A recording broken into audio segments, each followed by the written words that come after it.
Hello বন্ধুরা, যেসব বন্ধুরা আমার সঙ্গে কথা বলেন বা আমি বলি, সেই সব বন্ধুদের সঙ্গে আমি এখন কথা বলতে পারবো না।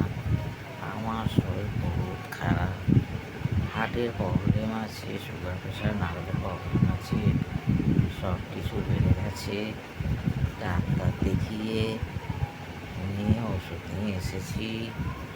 ডাক্তারে বলেছে বেশি কথা বলতে না, পুরো রেস্টে থাকতে। তাই বন্ধুরা, আমি কথা বলতে এখন পারবো না সঠিক। তবে হ্যাঁ, চ্যানেলে ছবি ছাড়ি। শরীর খারাপ থাকলে ছবি ছাড়তে পারবো। আমি আগে থাকতে অনেক কিছু ছবি করে রাখি। অনেক বন্ধুরা বলে শরীর খারাপ, তাই ছবি কী করে ছাড়ছো? তাই বন্ধুদের বললাম, আমার বুকে কষ্ট হচ্ছে, আমার এই ছবি ছাড়া, ছবি তোলা আছে। বেশি কথা বলতে পারছি না, কষ্ট হচ্ছে সঠিক বন্ধু।